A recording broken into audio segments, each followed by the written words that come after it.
Hey guys, this is a short and basic clip about passports and passports translations. I'm a certified translator here in Belarus, which means I can provide official translation services in official surroundings, let's say, the deals, marriages, divorces and such like. So in my experience, the passport translation is the first and the main document that you have, and you'll be going with it all the way through your steps in Belarus, be that a one-year residency based on studies, purchase of the property or something like this.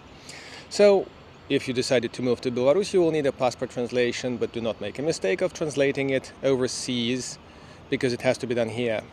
Official passport translation or notarized passport translation is literally the translation of your passport. It could look several different ways. It could be easy and complicated, depending on the notary who certifies it, by the way. And the translator doing it must be in the local notary database, which is important because otherwise notary would not certify it. And anybody claiming you otherwise in your foreign country is misleading you, essentially. The notary matches the existing passport and takes a copy. Sometimes you have to bring your own copy. It depends on how, let's say, bureaucratic the notary is. Let's put it that way. Some allowed to take a copy in the office at the hospitality. Generally, you're meant to bring your own copy and the original. Normally, it takes about 24 hours to do that with a standard translation office, because unlike with me, on-the-spot thing, being here now, doing it here now, they take some time. Because translation offices have batch of papers and they take the batch of papers into the notary office and get out with it. The notary fee is roughly $10, even less than that. The translation fees may vary depending on the language. Normally it's English, normally it's like $20 or something per passport. Other documents have other tariffs depending on how messy they are in all different ways. Their shape, their fonts and their stamps that can be half read or something and such like.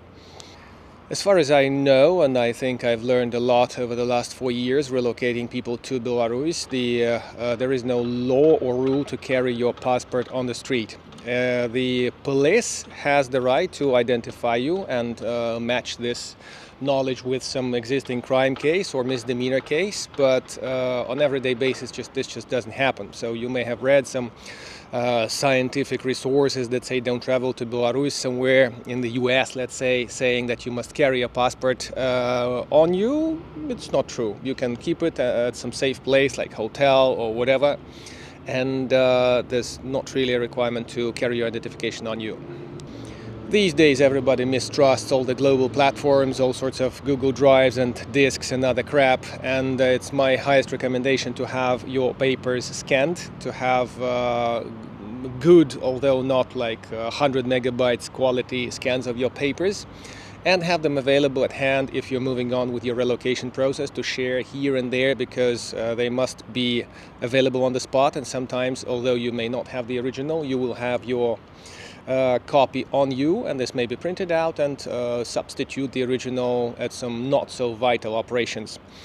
It is also important to actually carry the passport and the translation office once you are taking some official steps. Many times I have seen people going to the bank and say, oh, I didn't take my passport or translation with me, what can I do? The answer is simple: you can do nothing, because in the bank you're official, it's money, it's your identity, and in Belarus last 2 years they have been stepping up the protection of the personal identity and personal details. The thing like that would be really recommended. So if you walk out of your house not for a walk, then having a passport and translation is essential. This would be it about passports and translations, the general brief information. I'll put some links, useful links into the video description, some donation links to the channel. If you have $5 or $10 you could spare and keep the channel going. Thanks very much, and see you in Minsk at some point. Cheers.